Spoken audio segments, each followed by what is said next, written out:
Selamat datang di channel Cik Gentar, jangan lupa subscribe dan klik tombol loncengnya, agar Cik Gentar bisa tumbuh besar dan tidak jadi anak kecil terus, terima kasih. Bab 355. Markas Kamar Dagang Tong, ruang pertemuan, semua anggota Kamar Dagang Tong berkumpul di sini saat ini, termasuk Song Siwan dan Huang Deliang yang telah meninggalkan Kamar Dagang Tong juga muncul di sini. Semuanya, saya pikir Anda semua tahu apa yang terjadi hari ini. Qi Senghua menggunakan kamar dagang untuk melakukan begitu banyak hal kotor yang bertentangan dengan kepentingan kamar dagang. Saya rasa dia tidak memenuhi syarat untuk menjadi presiden kamar dagang. Dagang lagi, kata anggota langsung. Itu benar, Qi Senghua diam-diam menggunakan kamar dagang untuk menciptakan banyak keuntungan baginya. Orang seperti ini tidak layak menjadi presiden kamar dagang. Sekarang karena dia, citra kamar dagang menjadi sangat terpengaruh. Dia benar-benar tidak bisa menjadi presiden kamar dagang lagi. Kata anggota kamar dagang lainnya. Presiden Song, apa pendapatmu? Pada saat ini, seorang anggota kamar dagang memandang Song Siwan. Awalnya, saya sudah keluar dari kamar dagang. Logikanya, saya tidak bisa terlibat dalam urusan kamar dagang, tapi bagaimanapun, saya pernah menjadi anggota kamar dagang. Tentu saja, saya tidak bisa, jangan hanya melihatnya runtuh seperti ini. Kamar dagang dikendalikan oleh penjahat jahat dan licik dengan pikiran jahat, yang akan memengaruhi rekan-rekan di seluruh komunitas bisnis Jiangnan. Jadi hari ini Tuan Huang dan saya datang ke sini khusus untuk menelepon pada semua orang untuk memberhentikan ketua kamar dagang Qi Senghua satu posisi. Song Siwan berkata dengan wajah serius. Song Siwan, apa yang kamu bicarakan? Sebuah suara dingin terdengar, dan Qi Senghua masuk dengan marah. Melihat Qi Senghua muncul, mata semua orang yang hadir berkedip. Song Siwan memandang Qi Senghua dengan acuh tak acuh. Qi Senghua berjalan ke Song Siwan dengan cepat. Song Siwan, Anda telah keluar dari kamar dagang, yang mengizinkan Anda muncul di sini, dan siapa yang mengizinkan Anda mengucapkan kata-kata ini? Saya tahu, Anda masih sangat sombong, Anda benar-benar kuat. Huang Deliang memandang Qi Senghua dan mencibir. Diam, kamu tidak memenuhi syarat untuk berbicara di sini. Qi Senghua mendengus dingin. Saya kira bukan Anda yang tidak memenuhi syarat untuk berbicara. Anda diam-diam telah menggunakan kenyamanan kamar dagang dan presiden Anda sendiri untuk mencari begitu banyak keuntungan pribadi untuk diri Anda sendiri, dan Anda bahkan telah melakukan beberapa hal ilegal dan disipliner. Kamu masih punya hak untuk tinggal di sini, menjadi ketua asosiasi? Huang Deliang mendengus dengan jijik. Kamu, semua yang ada di internet dibuat-buat. Seseorang dengan sengaja mencoba menjebakku. Aku pasti akan menemukan orang ini. Teriak Qi Senghua dengan marah. Aku khawatir kamu tidak memiliki kesempatan ini lagi. Song Siwan tersenyum main-main. Qi Senghua. Sebelum Qi Senghua dapat bereaksi, sebuah suara serius terdengar di belakangnya. Ketika dia melihat ke belakang, wajahnya sedikit berubah, dan ada beberapa polisi berdiri di belakangnya. Qi Senghua, Anda dicurigai melakukan beberapa pelanggaran komersial, silakan kembali bersama kami untuk penyelidikan. Salah satu polisi memandang Qi Senghua dan berkata dengan sungguh-sungguh. Qi Senghua hanya merasakan tubuhnya bergetar, jantungnya berdetak kencang, kulitnya menjadi pucat, dan matanya menjadi sedikit bingung. Tidak mungkin. Saya tidak melanggar hukum. Semua ini adalah jebakan. Qi Senghua berkata dengan tergesa-gesa. Apakah ada pelanggaran hukum? Kami akan menyelidiki dengan jelas. Bawa pergi. Polisi itu berteriak langsung, dan tangan Qi Senghua segera diborgol. Pada saat ini, sosok lain masuk dari luar, itu adalah Kaselu. Melihat penampilan Kaselu, mata para anggota kamar dagang yang sama memancarkan ekspresi terkejut, mereka tidak tahu mengapa pihak lain muncul di sini. Presiden Qi, saya sangat senang mengucapkan selamat kepada Anda. Anda telah kehilangan segalanya sekarang, termasuk grup Qi Anda. Kasel memandang Qi Senghua dengan senyum di wajahnya. Apa maksudmu? Melihat senyum di wajah Kaselu, Qi Senghua merasa sangat gelisah karena suatu alasan. Baru saja, grup Qi Anda telah berpindah tangan. kata Kaseru dengan tenang. Ledakan.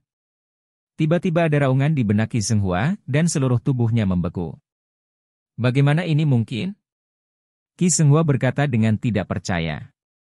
Kecuali 38% saham di tangan Anda, saya telah memperoleh semua 30% saham yang dipegang oleh pemegang saham lain dari grup Ki, termasuk saham ganjil yang dijual oleh investor luar. Total 51% dari semua ada di tangan saya, dan Anda tidak punya apa-apa lagi. Seperti yang dikatakan Kaselu, dia mengeluarkan sebuah dokumen dan melemparkannya ke meja konferensi ke samping, yang merupakan dokumen transfer saham. Melihat hal tersebut, semua anggota kamar dagang yang sama yang hadir tersentak. Grup Olia ini memang grup besar kelas dunia. Sangat menakutkan untuk mengendalikan kelompok besar keluarga Ki di tangannya sendiri dengan begitu cepat, dan sekarang Ki Senghua benar-benar tidak memiliki apa-apa. Bagaimana mungkin? Bagaimana bisa seperti ini? Ki Senghua dipukul berulang kali, dan ekspresinya sedikit gila. Dia tidak bisa mengerti apa yang sedang terjadi. Semuanya berubah dalam sekejap mata. Ki Senghua, semua ini hanya bisa disalahkan karena kamu menyinggung seseorang yang seharusnya tidak kamu sakiti, dan Tuan Bastian adalah orang terakhir yang harus kamu sakiti, itu sebabnya kamu berakhir seperti ini. Song Siwan menatap Daniel Bastian dan berteriak dengan dingin. Itu dia. Ki Senghua gemetar, dan sesosok muncul di benaknya, dengan ekspresi putus asa dan putus asa di matanya. Siapa yang mengira bahwa Ki Senghua, yang telah berada di pusat perbelanjaan selama beberapa dekade, pada akhirnya dihancurkan oleh seorang bocah yang dia pandang rendah. Haha. Ki Senghua mengangkat kepalanya dan berteriak liar. Segera, Ki Senghua dibawa pergi oleh polisi, dan akhir hidupnya tentu saja sangat tragis, tidak hanya dia yang dihukum.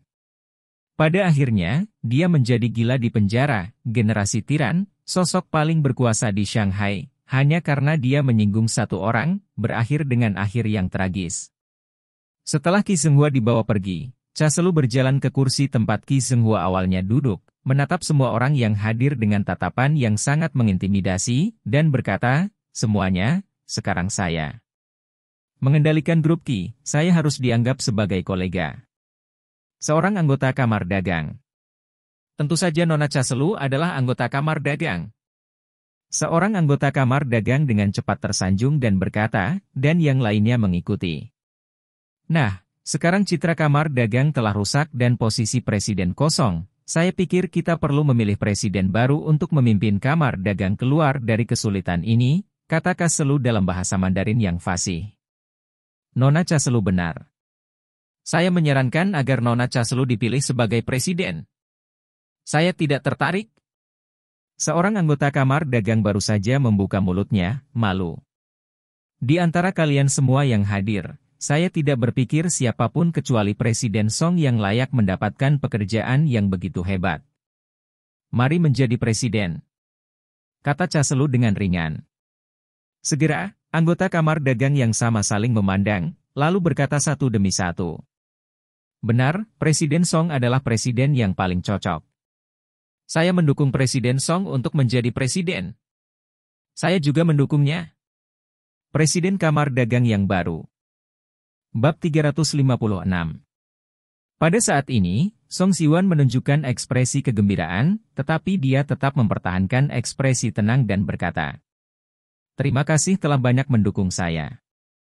Jika demikian, maka saya tidak akan munafik. Jangan khawatir, saya pasti akan membiarkan Anda kamar dagang menjadi lebih kuat dan pasti akan memenuhi harapan semua orang. Lalu ada tepuk tangan meriah. Segera tersiar kabar bahwa ketua kamar dagang yang sama telah diganti, dan seluruh komunitas bisnis Jiangnan kembali ribut. Hal pertama yang dilakukan Song Siwan ketika dia menjadi ketua kamar dagang Tong adalah mengumumkan bahwa kamar dagang Tong akan melepaskan semua penindasan terhadap grup YTT, dan pada saat yang sama menjalin persahabatan dan kerjasama dengan grup YT. Untuk sementara waktu, grup YIP, yang telah ditekan dan berada dalam krisis, sekali lagi menyelamatkan hari itu, pada saat yang sama diberkati oleh kemalangan, dan mendapat dukungan dari seluruh kamar dagang, dan sahamnya melonjak semua. Jalan.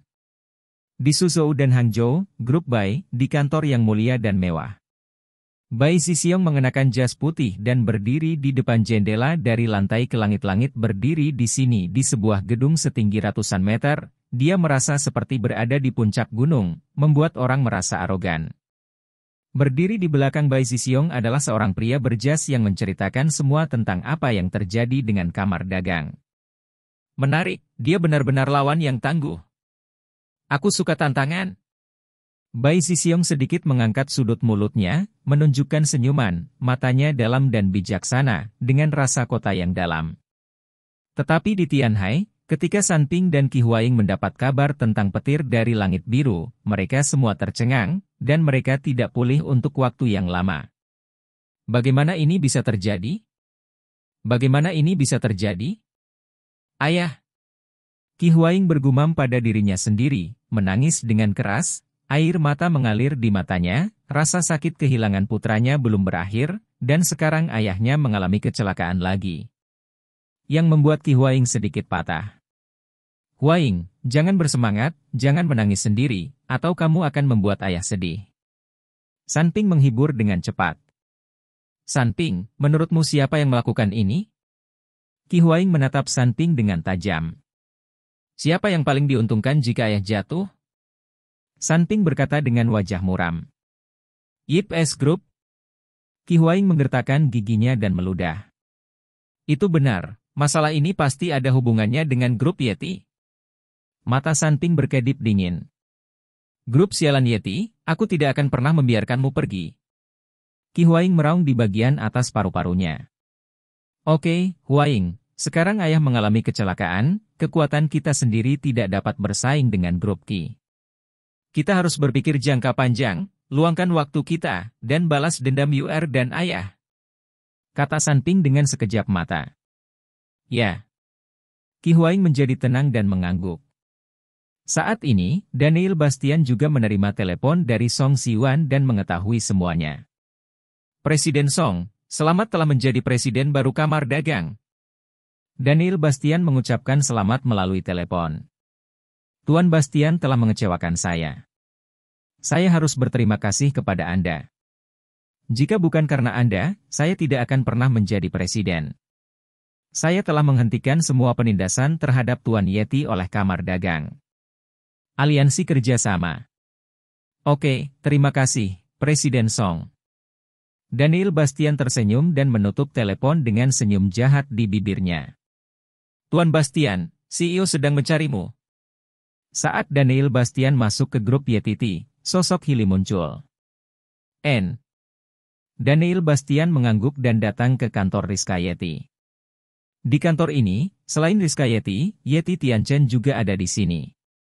Daniel Bastian, kemarilah, tahukah kamu bahwa sesuatu telah terjadi pada kamar dagang? Rizka Yeti memandang Daniel Bastian dan berkata, menceritakan semua hal yang terjadi dengan kamar dagang. Benarkah? Ini sangat bagus.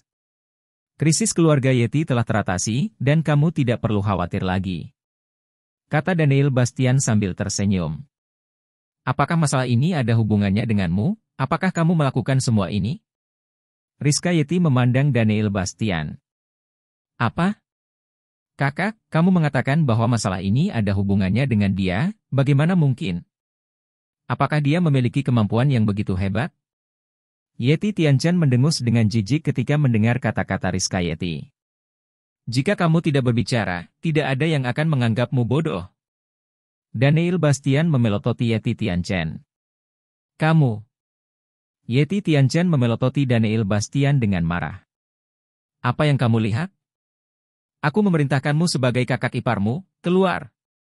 Daniel Bastian menatap Yeti Tianchen dengan mata mengancam. Disaksikan oleh mata tajam Daniel Bastian, Yeti Tianchen merasakan perasaan tidak wajar di sekujur tubuhnya.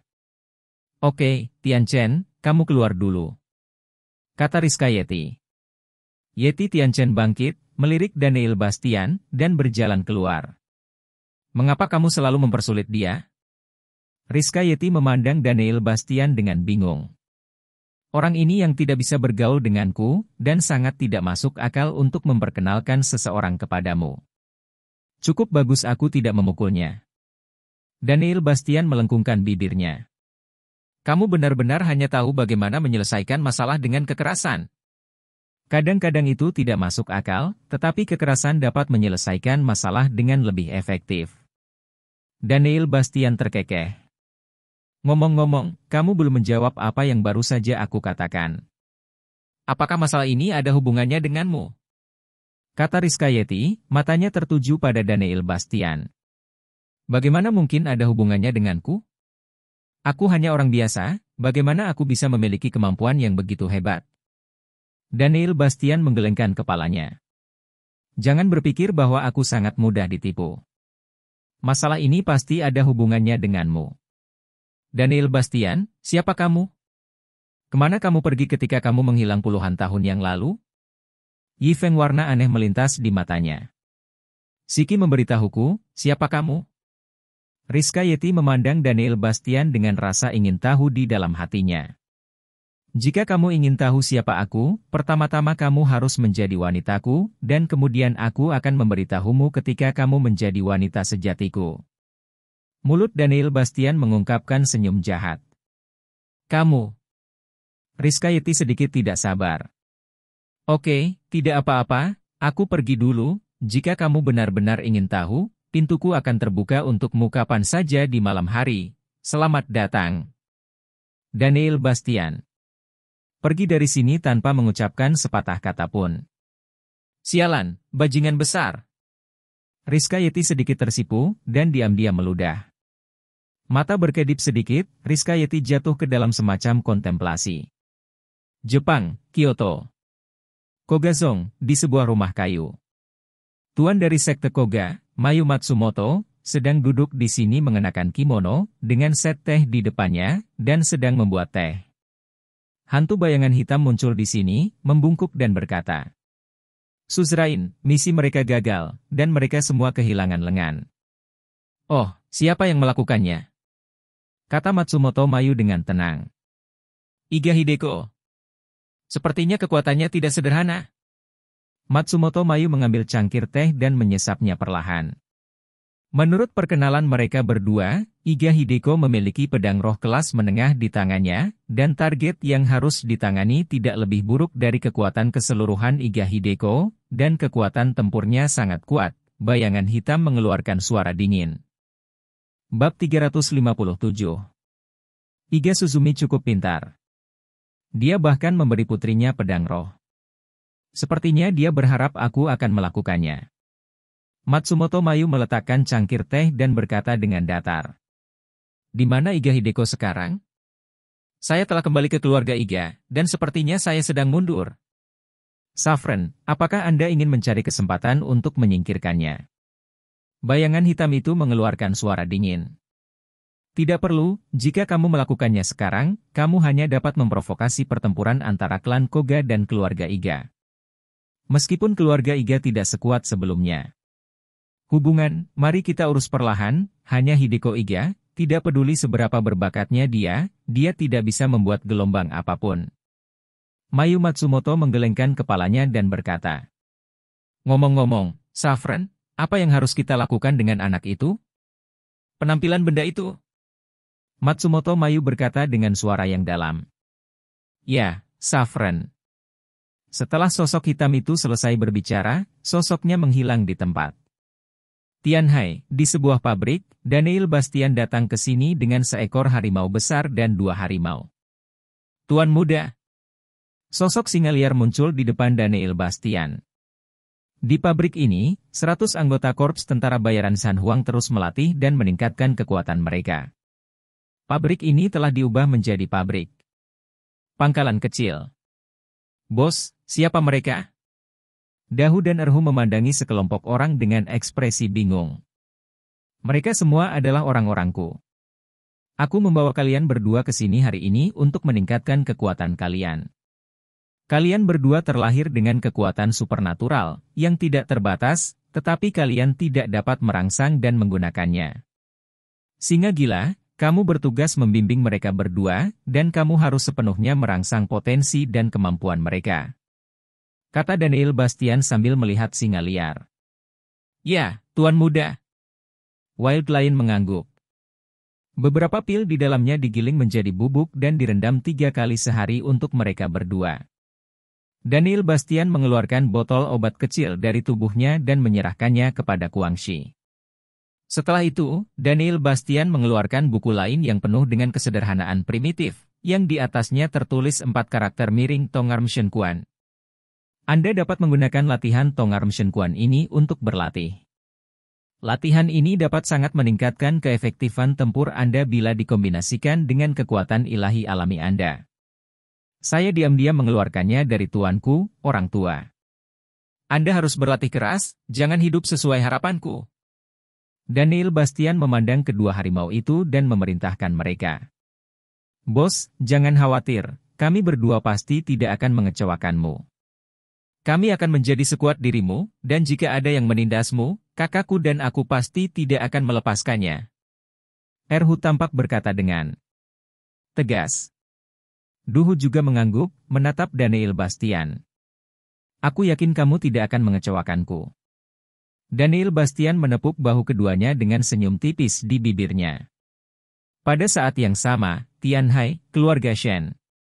Di rumah Shen, sekelompok orang langsung melukai penjaga rumah Shen dan menerobos masuk. Pemimpinnya adalah Yan Wuhan, yang mengenakan seragam militer berwarna hijau tua. Di belakang Yan Wuhan mengikuti 4 atau 5 pria berseragam militer, yang masing-masing memancarkan aura pembunuh dari besi dan darah, dengan nafas dalam, pelipis tinggi, dan aura ganas. 2 dari mereka memiliki tatapan seperti binatang yang menakutkan di mata mereka, dan aura mereka sangat menakutkan, memancarkan roh jahat yang kuat. Kekuatan kedua orang ini telah mencapai titik kesempurnaan yang luar biasa. Saat Yan Wuhan dan yang lainnya masuk, wajah Shen Yunchang, lelaki tua dari keluarga Shen yang sedang duduk di ruang tamu, dan Shen Yunfeng, yang tidak sedang bekerja, sedikit berubah. Pada saat ini, pengawal Tuan Shen, Liu Fei juga berdiri di depan Tuan Shen, memandangi sekelompok tamu tak diundang dengan sungguh-sungguh. Kamu siapa? Kamu benar-benar masuk tanpa izin ke rumah Shen saya. Apakah kamu tahu di mana ini? Shen Yunfeng mengerutkan kening saat dia melihat Yan Wuhan dan yang lainnya menerobos masuk, dan berteriak dengan suara yang dalam, dengan kekuatan atasannya. Alice. Karena Yan Wuhan belum pernah ke keluarga Shen sebelumnya, bahkan anggota keluarga Shen pun tidak mengenal Yan Wuhan. Aku Yan Wuhan. Yan Wuhan meludah dengan acuh tak acuh, dengan sinar dingin di matanya. Yan Wuhan. Mendengar nama ini, wajah Shen Yunfeng berubah, dan lelaki tua dari keluarga Shen yang sedang duduk di sofa dan membaca koran juga membeku, tiba-tiba berdiri, dan menatap Yan Wuhan. Meskipun mereka belum pernah bertemu Yan Wuhan, mereka tahu siapa Yan Wuhan itu. Dia adalah tuan muda dari keluarga yang ditunangan Yanjing dan Yuting. Saat ini, Shen Yuting di lantai 2 baru saja keluar dari pintu ketika dia mendengar suara Yan Wuhan, ekspresinya langsung berubah, dan dia menjadi bingung dan gugup. Dia di sini, apa yang harus saya lakukan? Shen Yuting mengepalkan tangan kecilnya erat-erat, wajahnya penuh ketegangan. Tiba-tiba sesosok muncul di benak Shen Yuting, menyebabkan matanya membeku. Dia tiba-tiba memikirkan sesuatu, dan berlari kembali ke kamar dengan cepat. Di ruang tamu ini, setelah mengetahui identitas Yan Wuhan, Shen Yunfeng menunjukkan sedikit senyum di wajahnya, dan berkata, "Jadi Wuhan, maaf, saya tidak mengenali Anda sekarang. Di sini? Apakah sesuatu terjadi?" Orang tua Shen memandang Yan Wuhan dan bertanya. "HMPH, keluarga Shenmu benar-benar pandai bermain." Mulut Yan Wuhan menguraikan senyum kejam, dan ada cahaya suram dan dingin di matanya, membuat orang merasa kedinginan. "Wuhan, apa maksudmu?" Shen Yunfeng dan Tuan Shen sedikit mengernyit. "Apa maksudmu? Apakah kamu tidak tahu?" Yan Wuhan mendengus dingin, dan melirik Tuan Shen. "Tuan Shen, kakek saya yang menyelamatkan Anda dari medan perang saat itu. Cucu perempuan Anda bertunangan dengan saya, dan kakek saya menyetujui pernikahan ini karena hubungan yang baik antara kedua keluarga. Di wajah, itu juga menampar wajah keluarga Yan saya. Apa yang telah Anda lakukan benar-benar bagus." Yan Wuhan melirik Pak Tua Shen dan Shen Yunfeng dengan mata dingin, dan seluruh tubuhnya terpancar. Dengan suasana suram dan dingin, udara tampak sangat menindas untuk sementara waktu. Ini. Mendengar kata-kata Yan Wuhan, ekspresi Shen Yunfeng dan Tuan Shen berubah, dan ekspresi terkejut muncul di mata mereka. Ini tidak mungkin, Wuhan, apakah kamu salah paham, mengapa Yuting punya pacar? Shen Yunfeng menatap Yan Wuhan dan berkata dengan cepat. Benar, keluarga kami, Yuting, selalu menjaga kebersihan dirinya dan tidak memiliki teman laki-laki sama sekali.